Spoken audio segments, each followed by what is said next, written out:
Abra sua Bíblia em Apocalipse capítulo 3, versículo 14 ao 21. Desperta, igreja do Senhor.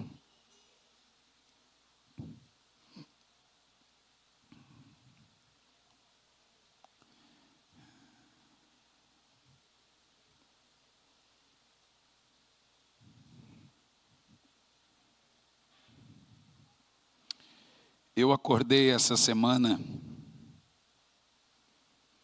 com uma sensação de urgência tão grande, com a voz do Espírito me lembrando: ei, pode deixar o Rolinés aqui atrás depois, viu? Quando passar o texto. Ei, o arrebatamento da igreja é o próximo evento no calendário de Deus. Por isso eu iniciei o avivamento em 3 fases. A primeira, a peneira. Muitos já foram peneirados e estão. O Brasil, antes dessa pandemia, tinha 7 milhões de desigrejados. É um outro termo para desviado. Que é desviado. Ei, se você não congrega, deixa eu te falar uma coisa com todas as palavras. Pode ficar bravo e reinar, não congrega, é desviado. Arrumar um termo para pecado, falha. Um termo para inferno, disciplina. E um termo para desviado, desigrejado. Para não parecer agressivo. Agressivo, você que perde afinidade com o corpo de Cristo, é desviado. E o Senhor começou a peneirar. E não há desculpa para desviado, irmão. Inclusive, veja, se você não está bem numa igreja, inclusive essa ou em qualquer uma, não fique. Você dá problema, entristece o coração do pastor, dos outros irmãos. Procure uma outra igreja se você não está feliz. Não fique, tem gente que fala: eu estou orando, para mim você já saiu. E nós não contamos. Não fique num lugar, num emprego onde você está feliz, namore com alguém que você está feliz. Fique no lugar, não fique, irmão. Não fique. Fique aonde você se sente bem. Senão você se entristece alguém lá. Então, eu não tenho preocupação em perder gente. Porque você não perde o que você tem. A igreja de Jesus é uma só. Então, eu não tenho essa birra. Você já tem um cheque pré-datado da minha bênção. Você está entendendo o que eu estou dizendo?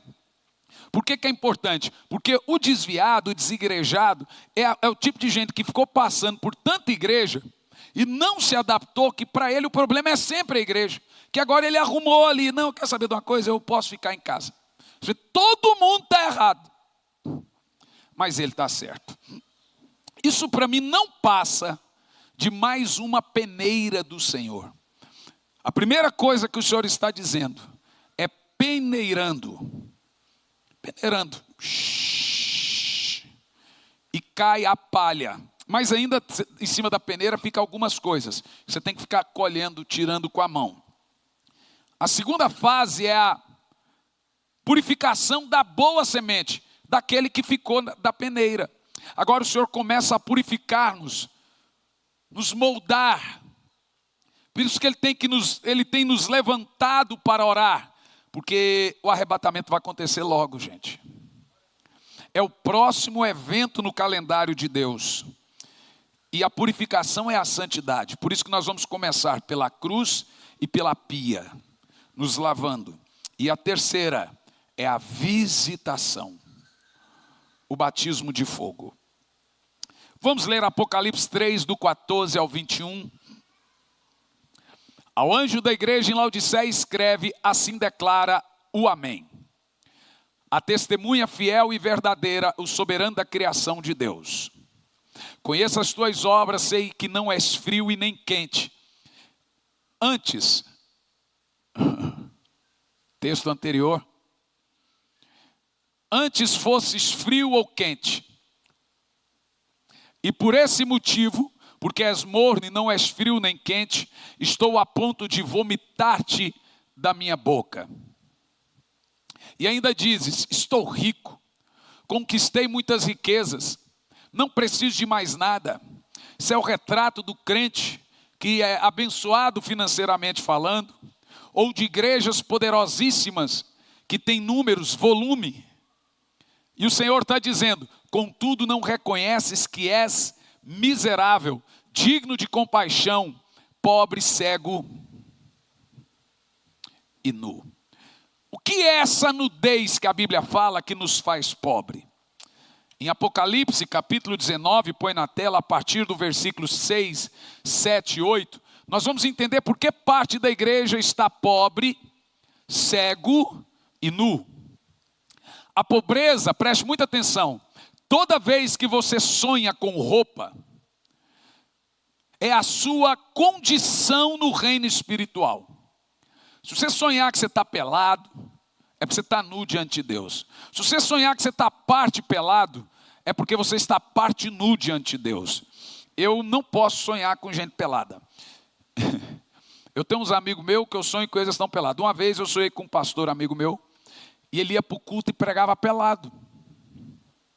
Então eu liguei para ele e falei: fulano, é um negócio esquisito acontecendo com você, que eu estou sonhando com você todo dia. Foi uma coisa boa, foi só com você pelado. Ele levou na esportiva, porque deu 1 ano e meio, 2 anos, explodiu o adultério dele na igreja, acabou a igreja.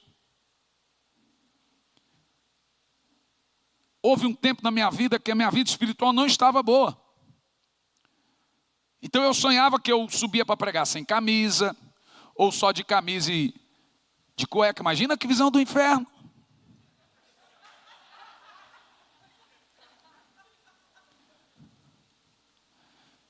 Então ouvi algo semelhante ao som de uma grande multidão, como estrondo de muitas águas e poderosos trovões que bradavam: aleluia, porque o Senhor nosso Deus reina, o Todo-Poderoso já reina. Olha a roupa. Alegremos-nos, exultemos e damos a Ele a glória, porque chegou a hora das bodas do Cordeiro e a sua noiva está preparada. Para vestir-lhe, foi-lhe providenciado linho fino, puro e resplandecente. Porque o linho fino representa a sua vida de oração, suas boas obras, seu jejum, sua santidade, ajuda aos pobres, representa os atos de justiça dos santos. Voltando ao texto de Apocalipse, você pensa que está rico, mas é miserável, pobre, cego e não tem atos de justiça. A grande verdade, meus irmãos, é que nós estamos vivendo dias que me assustam em muitos casos. Graças a Deus não é todas as igrejas, nem maioria delas, mas em alguns lugares você prega avivamento e para eles avivamento é um evento. Passou ali 3 dias, eles voltam a outro foco. Nós temos em Curitiba uma pastora Juliana, e é uma das mulheres que agrada muito o coração de Deus, minha intercessora, da pastora, de muita oração. Como aqui minha esposa, minha sogra, e ela é muito usada em sonhos, e Deus fala muito com ela em sonhos. Ela teve um sonho, e por acaso quando ela teve esse sonho, eu estava acabando de orar, então ficou fácil para mim discernir esse sonho. Ela mandou para minha esposa o sonho, e o sonho era mais ou menos assim: havia uma multidão de mulheres embarcando num Boeing turístico para vários lugares do mundo, e o avião era muito grande. Na ocasião minha esposa estava com uma agenda, tipo esse pessoal aí da CVC que vai até o aeroporto para liberar quem vai viajar. E a minha esposa estava com a agenda sentada, esperando essas mulheres embarcar. Mas de repente a pastora Ju chegou perto da pastora Elisandra, e ela chorava, a pastora Elisandra chorava, muito triste, porque muitas mulheres chegavam na hora do embarque e desistiam e diziam: eu vou voltar para o meu marido, vou voltar para os meus senhores. E aí elas embarcaram, e o avião que era para estar cheio, estava até a metade. Isso me lembrou na hora. Quando a minha esposa me mandou, eu falei, como a minha mente estava fresquinha da oração, para mim veio a revelação como luva. Mulher na Bíblia é a igreja. As 10 virgens é toda a igreja. A metade sobe, a metade fica. O avião é o avião da onda, do poder de Deus que vai passar por todo mundo. Todo mundo orou por anos por avivamento. Chegou a hora dele, o que muitas dessas igrejas, que são todas as mulheres, disseram: vou voltar para os meus senhores. Vou voltar para os meus maridos. Vai lembrar da samaritana? Para os meus ídolos. Vou voltar para os meus afazeres. E a igreja tem um ídolo. O pior de todos. O sucesso. Nem todos querem avivamento. Boa parte querem reconhecimento. Por isso que não oram, porque a oração não dá ibope. Ninguém fica famoso porque tem um secreto com Deus. Ora, se é secreto. Sabe qual é o nome de mostrar o secreto? Sabe qual é o nome de revelar intimidade? Pornografia.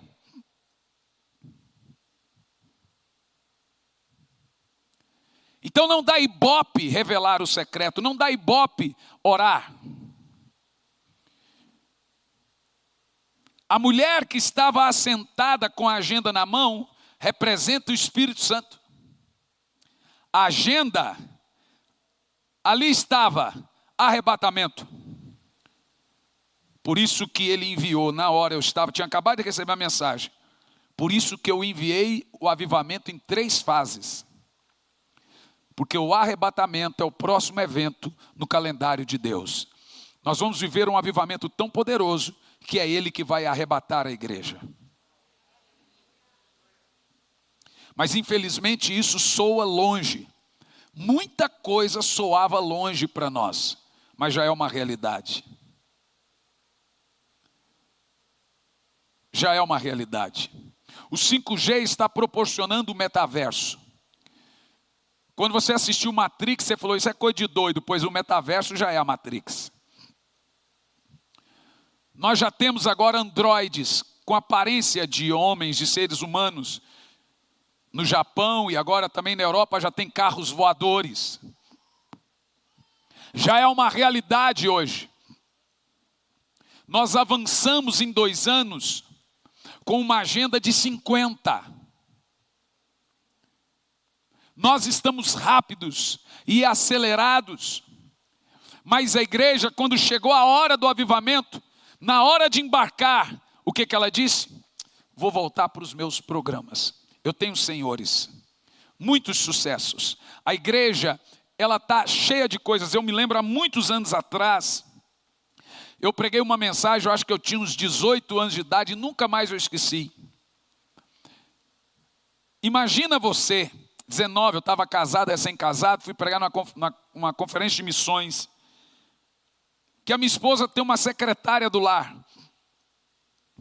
E ela sai de casa e ela diz para a secretária do lar: lave as louças. A cozinha está empilhada de louça. Eu vou ali no mercado e já volto. A secretária diz: que hora a senhora volta? Não sei ainda. Ela não diz a hora que volta. Mas eu preciso que você lave as louças. Qual é a ordem? E ela vai no mercado. Ela não diz a hora e o momento que ela vai voltar. A secretária do lar, muito eficiente, confunde eficiência com obediência. Ela fala assim: olha, minha senhora vai demorar. Então eu vou também lavar as janelas. Eu vou também limpar o chão. Eu vou encerar. Vou passar umas roupas. E na hora que ela está terminando de passar as roupas, ela fala: agora vou lavar as louças. Mas na hora que ela vai lavar as louças, a minha esposa chega. Ela vê a casa limpa, cheirosa. Mas quando ela vai na cozinha, as louças estão sujas. É assim a igreja. Jesus mandou a igreja fazer uma coisa: ide por todo mundo e pregai o evangelho a toda criatura. Lava as louças. Quando é que o senhor volta? Só lava as louças. O que a igreja deveria fazer primeiro? Lavar as louças. Mas ela faz o contrário. Meu senhor vai demorar, vou comprar uma rádio. Meu senhor vai demorar, vou fazer isso, vou fazer aquilo outro. A igreja está fazendo de tudo, deficiente. Ela está se metendo em todas as áreas da sociedade, não tem nada de errado nisso. Mas as louças estão ficando sujas. E o Senhor está voltando. E aquilo que deveríamos realmente fazer, que era nos santificar, fazer missões, ganhar almas, pregar o arrependimento, não estamos fazendo. A igreja se mete em tudo.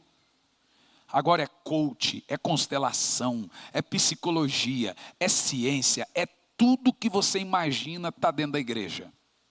Menos pregar o evangelho.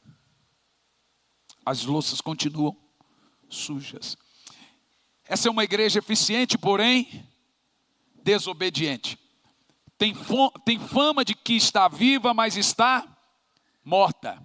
Se sente rica, mas não passa de pobre, cego e nu. Pobre porque ela não tem as riquezas do espírito. Cego porque perdeu a visão. E nua porque não tem atos de justiça. Mas está rica. Está rica. Está rica na arrecadação. Está rica porque a igreja agora também está virando coisa de rico. Ricos gostam de ir na igreja. Os blogueiros falam que é crente agora. O cara está com um cigarro na boca e falando glória a Deus, aleluia. Uma planta maconha no quintal e faz uma célula em casa. E diz, eu posso fazer. Um outro agora está ensinando as pessoas, fala, você mesmo batiza quem você ganha. Não se respeita mais o evangelho. Não se respeita mais as coisas sacras. As coisas santas. A igreja, parte dela, é evidente, perdeu completamente o foco. Então eles nos levam, porque avivamento dá um up na igreja, ainda mais depois da pandemia, o povo fica animado, o povo estava desanimado, então venha pastor, venha, fique 3 dias, dá um up na igreja, mas logo depois eles voltam para os seus muitos senhores. Não adianta eu acender a brasa se eu não ficar. O fogo e a vida de oração é isso, ó. A vida de oração é o que mantém o fogo aceso. Então aquela pessoa tem um up na vida dela. Eu estou bem, agora eu estou orando, então eu não vou ter mais recaída, não vou cair mais em pornografia, não vou cometer os mais mesmos pecados, mas daqui um pouco ela dá aquela esfriadazinha, aí faz um pouquinho, aí se arrepende um pouquinho, depois, ora, mas depois, pronto, daqui um pouco ela está recaída, completamente no chão de novo. Volta para os seus muitos senhores. Por isso que o Senhor está dizendo, conheço as suas obras. Sei que não é quente nem frio.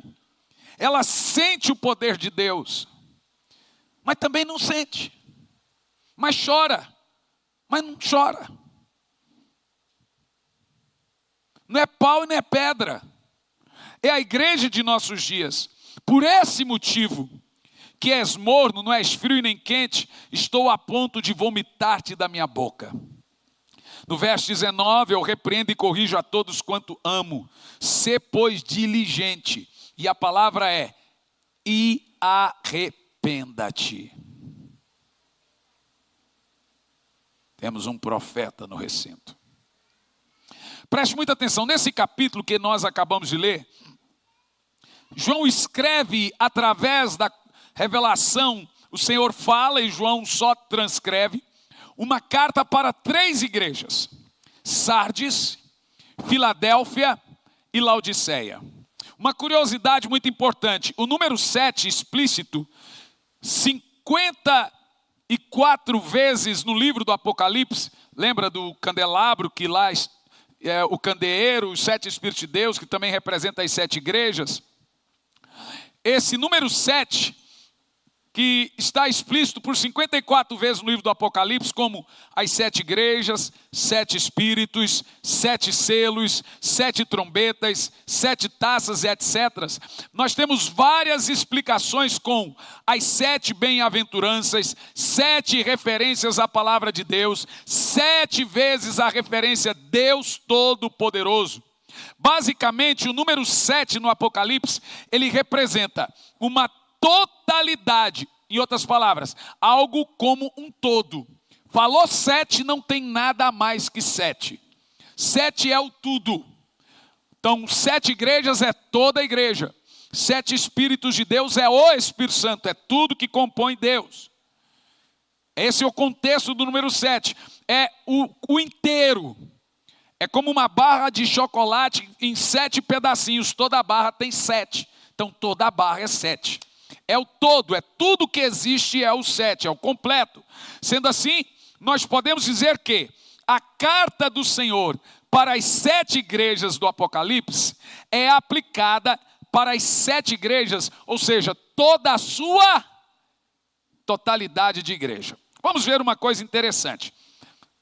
Uma rápida síntese. Para Éfeso, Éfeso representa o tempo em que a igreja começou a perder o amor pela obra de Deus, uma igreja fria, logo após o tempo dos apóstolos. Ela começa bem, mas ela vai perdendo o amor. Esmirna representa o tempo em que a igreja começou a ser perseguida, o tempo dos mártires na época do Império Romano. Gente, começou uma corrente estranha.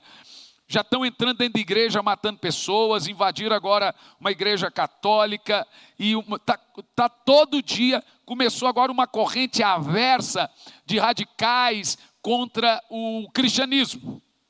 No Brasil. No Brasil. Não sei se vocês estão acompanhando. Então, Esmirna representa a segunda igreja, o tempo em que a igreja começou a ser perseguida, tempo dos mártires na época do Império Romano. Pérgamo, por exemplo, representa o tempo em que a igreja se aliou ao mundo. E o mundo entrou na igreja, o tempo da igreja politizada, mundana na Idade Média, quando Constantino entrou e cristianizou o Império Romano e politizou a igreja. Tiatira, por exemplo, representa o tempo em que a igreja se misturou à idolatria, com membros da igreja, os fiéis, se entregando à prostituição e passando a cultuar ídolos. Sardes, por exemplo, representa o tempo em que a igreja se encontrou morta, os 1000 anos de trevas, tendo apenas alguns sobreviventes que lutavam por avivamento. Se você viu meu último podcast, que eu falei dos montanhistas, a igreja foi perdendo poder, etc. Esse é o período de Sardes. Filadélfia representa a igreja reavivada. Após o turbulento da Idade Média, do tempo das trevas, a igreja recebeu a promessa de ser tirada da terra do domínio do anticristo. É quando recomeça os grandes avivamentos. Esse é o símbolo dos filadelfianos. No entanto, após esses grandes avivamentos, nós temos Laodiceia. Laodiceia representa a pior era da igreja. A era da igreja morna. A era que, se você trouxer um avivalista, o cara ora em língua. Se você trouxer um coach, ele se emociona. Se você trouxer um judeu que prega besteira, ele gosta também. Se você trouxer um psicólogo, ele gosta também. Ele adere tudo. É um camaleão. Ele fica na internet zapeando. Esse aqui fala comigo, esse aqui já vai para a minha playlist. É o seu nível espiritual que determina seu referencial. E Laodiceia é a igreja sem eira e sem beira, que não cheira, fede. É uma igreja irrelevante. Representa a igreja moderna, que abandona sua vida com Cristo e se volta para as coisas profanas, mas não quer deixar Cristo. É o samaritano, ou Samaria, que tinha muitos deuses, mas também tinha Cristo. Por que que eu não posso ser crente fazendo também o que eu faço? É Laodiceia. É a igreja que o Senhor disse: que nojo que eu tenho de vocês. Vocês me dão náuseas, me dá vontade de vomitar vocês, porque vocês não têm fervor para nada, vocês nem para pecar, vocês não se entregam de uma vez ao pecado. Não, eu peco, mas eu também tenho que aparecer na igreja. É essa mornidão aí. Agora note uma coisa.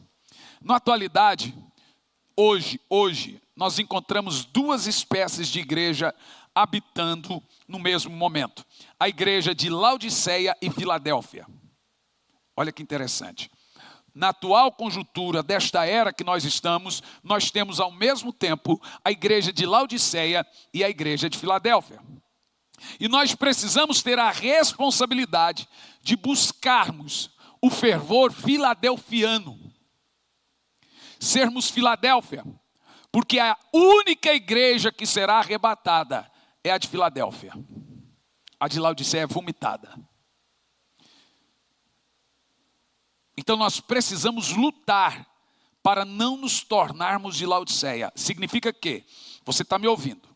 Eu estou aqui pregando, você chora, vem no altar, se arrepende, você tem vontade, então por 2, 3, 4 dias, você vai lá, vai ler a Bíblia, vai orar, mas daqui um pouco começa a esfriar de novo. E volta aos seus muitos senhores. Eu estou falando para vocês, não fiquem em casa nos próximos cultos, porque o Senhor irá visitá-los. Mas isso entra aqui e sai aqui. Nós não queremos nos envolver. Esse negócio de clube santo, deixa a arte. Vai me dar muito trabalho na minha casa. Quer saber? 1 hora, uma vez por semana. Tem que ter comida. Irmão, tem que ter comida não, tem que orar. Inclusive eu nem quero que tenha comida. Agora vai lotar a lista lá agora, você vai ver. Não é um encontro social, é para orar. Não é para ver quem está fazendo a melhor, não, nem quero. É para orar. Nós vamos treinar. Então o que acontece? As pessoas elas querem as bênçãos de Deus. Elas até querem Deus. Mas não querem tanto envolvimento, tanta dor de cabeça assim para tê-lo. E eu quero falar hoje sobre as características da igreja moderna que vive a era de Laodiceia em seu altar. E após isso, com a ajuda do Espírito Santo, mostrar o caminho para retornarmos ou para o retorno ao primeiro amor filadelfiano. Em Colossenses capítulo 4, vemos que a igreja de Laodiceia vivia um estado saudável espiritualmente no seu início. Mas com o passar do tempo foi perdendo essa saúde espiritual, perdendo esse fogo, até a hora que ela se tornou morna. Interessante que Filadélfia não é condenada por adultério, por gravidez antes do casamento. Deixa eu te falar uma coisa. Você pode não perceber. Pode parecer careta o que eu vou falar. Eu nem deveria falar que parece careta. Mas dormir com o seu namorado é uma nojeira para Deus. Você deveria se envergonhar de fazer sexo antes do casamento. Porque, irmã, esse rapaz, se ele te amava, ele não pedia para fazer sexo com você. Porque ele vai pegar a raiva de você. Porque homem é assim, viu? Quanto mais difícil você for, mais rápido ele vai querer casar com você. Tem hora que ele vai subir nas paredes. Eu lembro que uma vez, eu estava beijando minha noiva. E sem querer a mão passou e não devia. Ela, pau! Foi sem querer. Ah, irmão, namoro, noivado, casamento, 1 ano e meio. Foi rápido demais, velho. Mas hoje, a gente quer continuar fazendo o erro, mas também não quer abandonar a igreja, porque sabe que vai para o inferno, sabe que precisa de Jesus, mas também não consegue. Veja, não é quente e nem frio. E essa igreja de Laodiceia, ela foi perdendo fogo até a hora que ela se tornou morna. E aí Jesus está ali com papel e caneta na mão, anotando. Eu conheço a sua obra. Eu estou vendo tudo, disse Jesus. Você acha que eu não estou vendo? Eu estou deixando você pecar para ver até onde você vai. Mas eu estou vendo. Está tudo anotado. Uma igreja pode ter obras maravilhosas, escolas, casa de recuperação, ação social, trazer uma ótima reputação em meio à sociedade, mas perante Deus que nos vê em secreto, podemos estar pobres, cegos e nus. Charles Haddon Spurgeon dizia: a falta de amor e paixão por Jesus são sinais de uma igreja, são sinais de uma degeneração da igreja moderna. A maior prova que Deus está no nosso meio é a paixão que nós temos por estar com Ele. Quer saber se Deus está numa igreja? Ela vai gerar em você uma cultura espiritual. Então agora, quando nós não temos a paixão por Jesus, nós nos distraímos até com coisas lícitas, boas. Então a igreja se envolve com tudo que é social, e aí vira uma coisa bonita. Bonita. Nem frio, nem quente.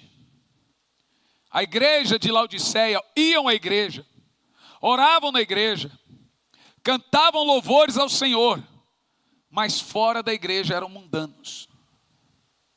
Note uma coisa: o Senhor simplesmente abomina uma igreja religiosa, que é o crente Raimundo. Horas na igreja, horas no mundo. É o crente aleluia. Farinha no prato, bolo na cuia. Gente, o Senhor abomina uma igreja religiosa, que dentro da igreja é uma coisa e fora da igreja é outra. O Senhor diz à igreja de Laodiceia: quem dera fosse frio ou quente, quem dera você fosse um assumido pecador, seria mais fácil eu te resgatar da nojeira, da lama, do que você manter-se na igreja e pensar que está tudo bem, mesmo sendo um nojento. Esse é o conteúdo de Laodiceia. O Senhor está dizendo que seria melhor se você fosse uma igreja fria do que uma igreja morna, pois um crente frio tem consciência de seu estado espiritual. Mas o crente morno é aquele que se vê rico, faz ação social, faz caridade, é um kardecista. Faz obra, às vezes nem falta culto, mas não passa de um religioso. Mateus 6, 5 ao 6, Jesus disse: quando vocês orarem, não seja como os hipócritas. Eles gostam de ficar orando em pé nas sinagogas e nas esquinas, a fim de serem vistos e notados pelos outros. Eu lhes asseguro que eles já receberam a sua plena recompensa. Mas quando você orar, vá para o seu quarto, feche a porta e ore ao Pai que está no secreto. Então seu Pai que vê no secreto o recompensará. O Senhor não olha, Deus não suporta a hipocrisia. Crente religioso, muito menos uma igreja religiosa.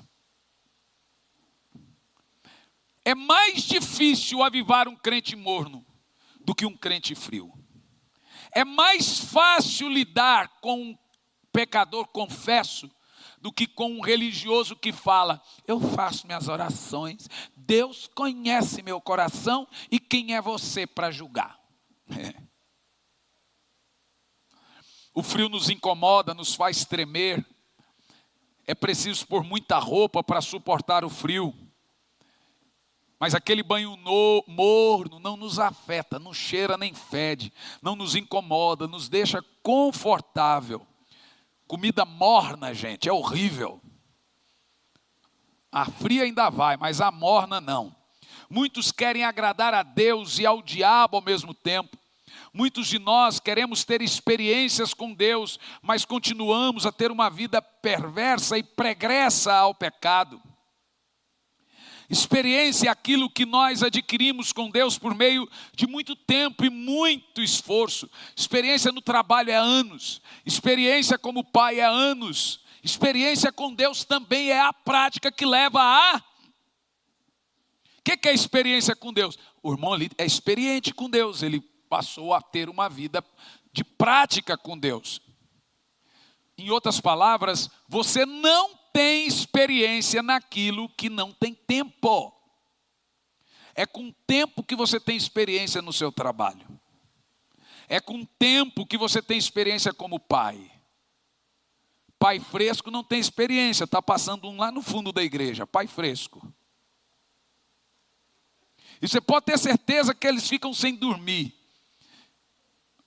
Meu primeiro filho, essa criancinha pequena aqui, o Jean, nos primeiros meses, a cada suspirada mais alta eu acordava, ia lá para ver se ele estava vivo.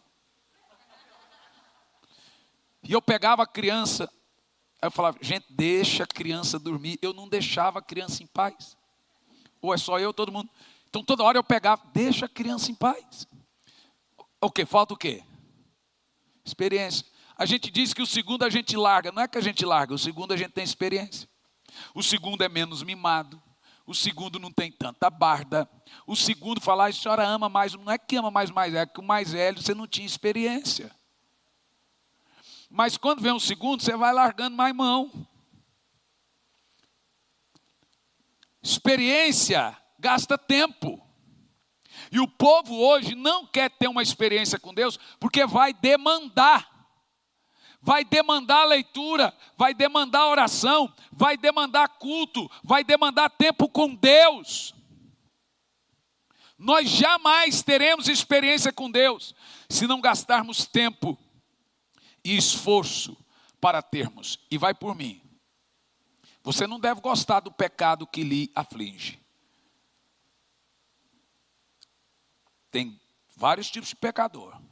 Tem um pecador que ama o pecado e não se sente pecador. Tem um pecador que ama o pecado e sabe que é pecado. E tem pecador que peca, mas não gosta do pecado. Esse é o que sofre. Então, se você é o pecador que peca e não gosta, só tem uma maneira de você vencê-lo.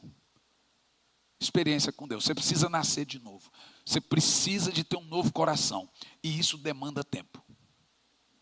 Todos vocês precisam ter uma experiência com Deus, só dele, que eu não posso te dar, nenhuma igreja pode te dar. Você fica andando para lá e para cá, ninguém vai te dar, só a vida de oração. Quais são as características de um crente morno?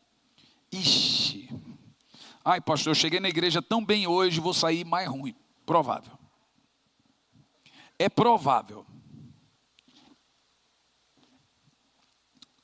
Gostaram do meu uísque? Estou brincando, gente, é chave. Viu?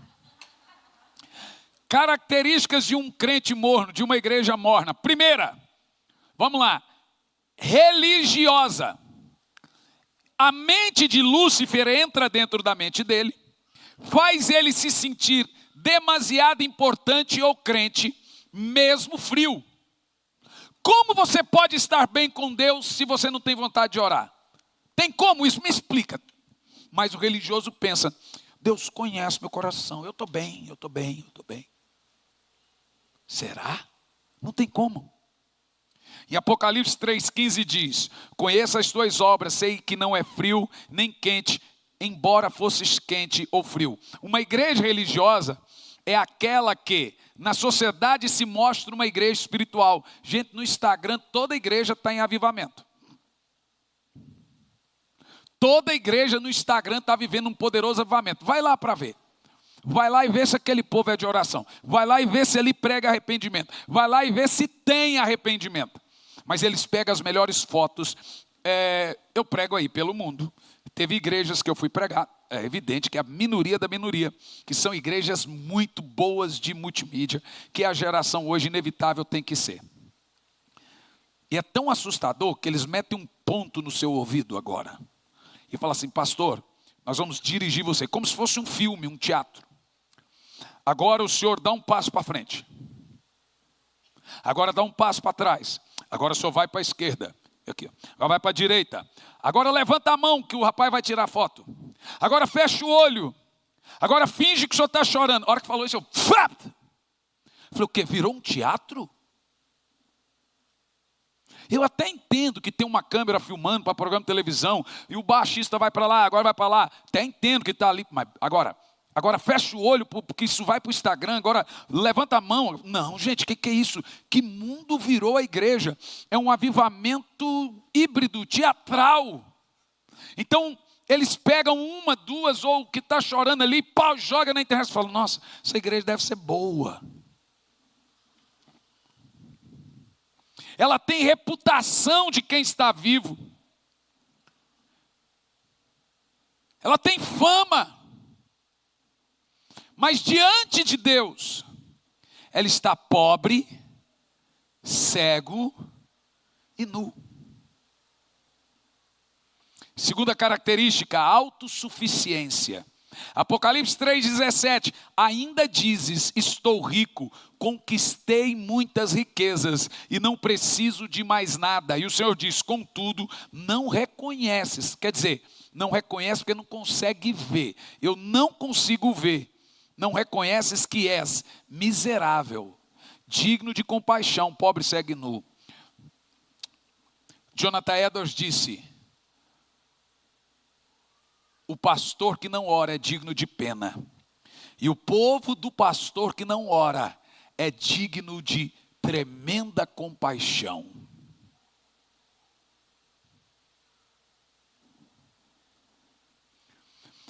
Uma igreja autossuficiente é aquela que pensa que não precisa mais nada, inclusive não orar. Não precisa de fogo, não precisa do Espírito Santo, não precisa de poder. Ela já tem uma reputação. Ela já tem status. Mas é uma igreja sem caráter. Os jovens vão nos cultos já com camisinha dentro da bolsa. A mesma boca que ora em língua fala palavrão em casa. Seus jovens ou suas jovens casam grávidas. Vira uma rotina. Não há mais temor aos pais. Não há mais temor a Deus. E não há mais temor ao pastor.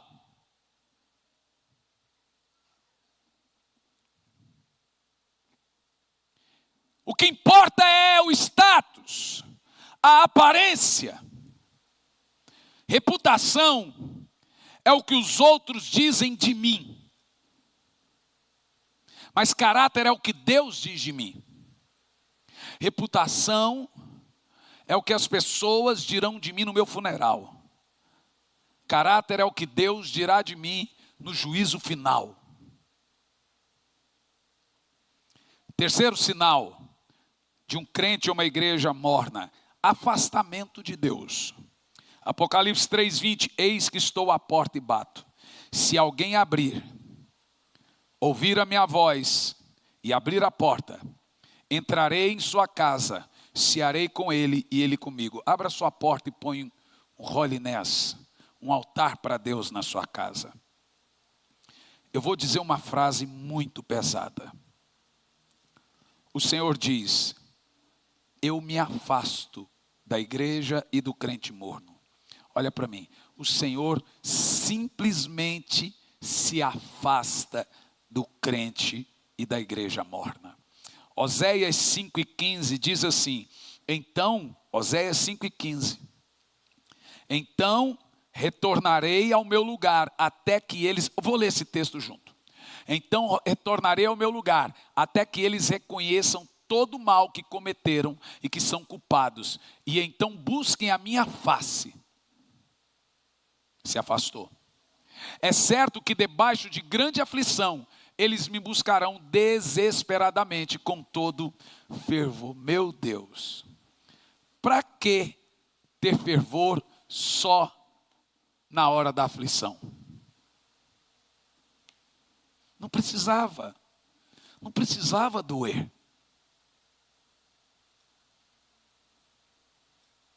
Mas o Senhor está dizendo, eu vou voltar.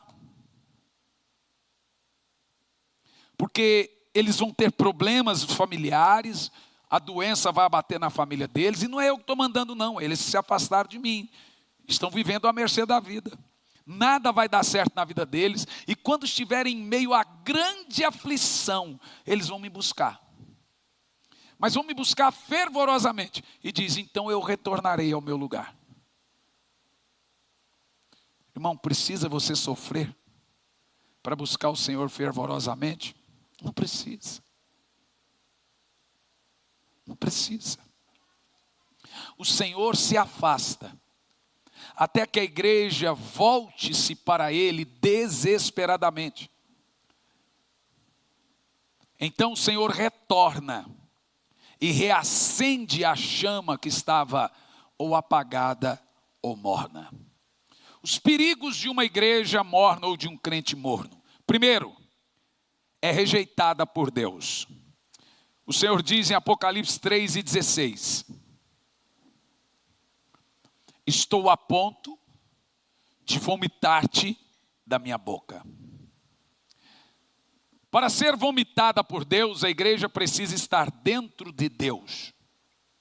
A igreja está dentro de Deus, sendo usada por Deus como luz para o mundo.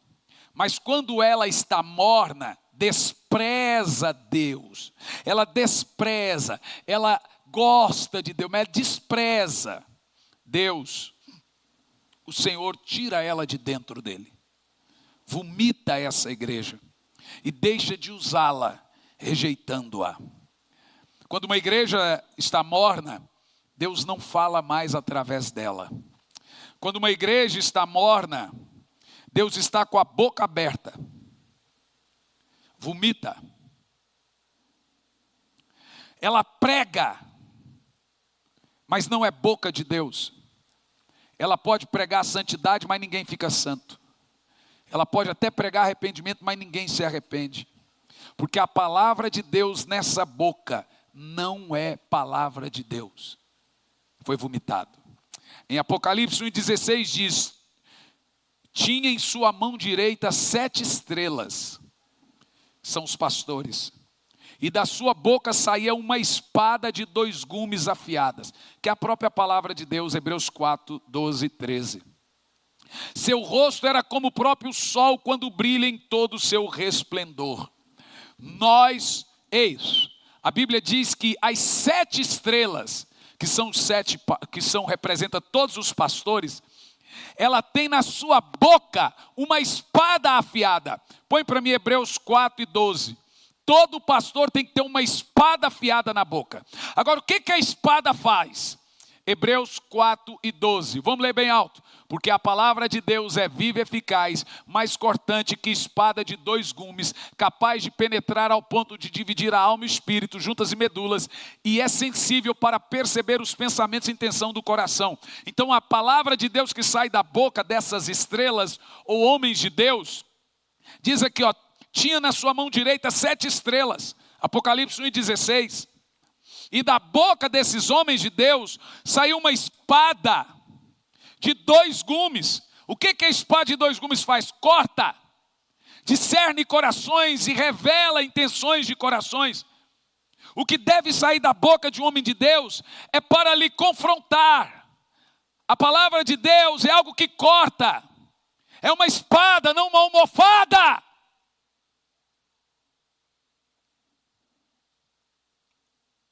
Nós somos a espada que sai da boca de Deus. Segundo, os perigos de sermos mornos não muda a sua condição. Apocalipse 3,17. Estou rico, conquistei muitas riquezas e não preciso de mais nada. Contudo, não reconheces que és miserável, digno de compaixão, pobre, segue nu. Isso é por causa do orgulho. O orgulho agora faz a pessoa não perceber quem ela é. Não, está tudo bem. Não reconhece. Um crente morno, uma igreja morna, se vê como santo, se vê como espiritual. Deus me ama do jeito que eu sou. Diz que não precisa de mais nada, mas é pobre, cego e nu. Mas eu te pergunto, por que esse crente, essa igreja, não vê sua atual condição? Porque o lugar que mostra a nossa condição espiritual não é acessado. Só tem um lugar que vai revelar o segredo do seu coração. 2 lugares. Primeiro, quando o homem de Deus tem a boca de Deus, é a espada que discerne o coração. Segundo, o quartinho de oração. Então o povo não vê mais seus pecados, porque eles estão se acercando de pastores que falam só que massageia. Então essa palavra na boca de alguns não é mais espada, é almofada. Não corta, não penetra. Segundo, o povo não ora. Então eles não veem mais sua condição real de pobre, cego e nu. Uma igreja morna é uma igreja morta. Terceiro, se encontra numa cegueira espiritual. Uma igreja que não entra no lugar secreto para ver sua condição espiritual, jamais verá sua pobreza espiritual, então consequentemente não verá o Senhor. Uma igreja cega para seus pecados, cega para sua perversidade, estará cega o suficiente para ver a hora que Deus vomitará da sua boca. Ela também será surda na hora que a trombeta soar.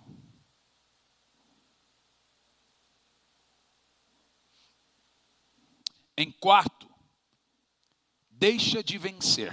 Apocalipse 3:21. Ao que vencer, terá direito de se assentar comigo no meu trono. Vai valer a pena.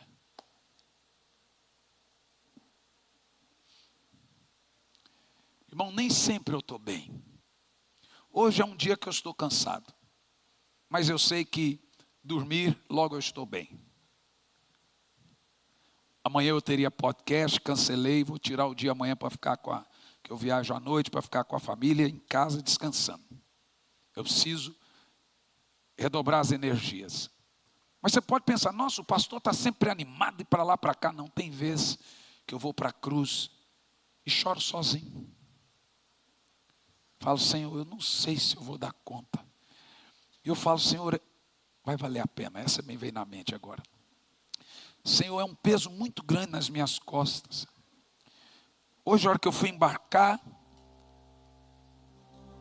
por volta de 3 da manhã, com a minha malinha, a mochila, eu falei, eu vou viajar muito esse ano. Eu acho que o ano que vem eu vou tirar para ter um ano sabático.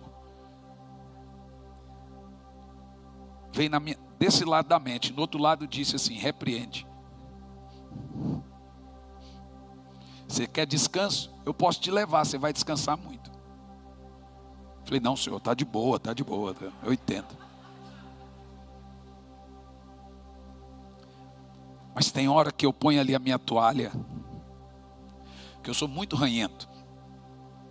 Então eu começo a orar, já vem como é que... E Deus me mandou orar. E eu falei, Senhor, eu preciso aperfeiçoar meu espanhol, meu inglês. O Espírito Santo falou assim, ora só em espanhol comigo. Agora você imagina que engraçado, lá na Europa, estávamos todos no mesmo quarto, apesar de ser um filho tão querido, é um homem, gente, maior que eu, no mesmo quarto. Todo mundo junto. Aí eu falei para minha esposa, deixa o banheiro limpo. Então eu já saía de madrugada, já punha a toalha lá no banheiro e já deitava. E é muito engraçado você me ver orar, porque eu oro só em espanhol. Idioma é conversação. Eu fico horas orando, então vou conversar com o Espírito Santo só em espanhol. Você fala inglês? Ora só em inglês. Por que você tem que orar em português? É de conversa. Aí um dia eu estava orando, falando, Senhor, eu sou o jumentino. A minha mãe ultimamente já me ligava e falava, e aí meu jumentinho? Senhor, eu sou o jumentino. Gente, a Isabela é terrível. Mamãe, você viu? O papai agora disse que eres um jumentino. Oh, meu jumentino. Gente do céu. Eu estava dizendo, Senhor, eu sou seu jumentinho. Monta, vamos embora. Nem sempre a gente está bem. Mas vai chegar uma hora que o Senhor vai dizer: se você vencer, eu lhe darei o direito de se assentar comigo no meu trono. E aí, quando eu leio isso, me vai em Salmo 78, que mostra que os filhos de Efraim retrocederam no dia da batalha, pois não guardaram aliança com Deus. Na hora do embarque, desistiram. Gente, Jesus está voltando à nossa geração e tem gente desistindo agora.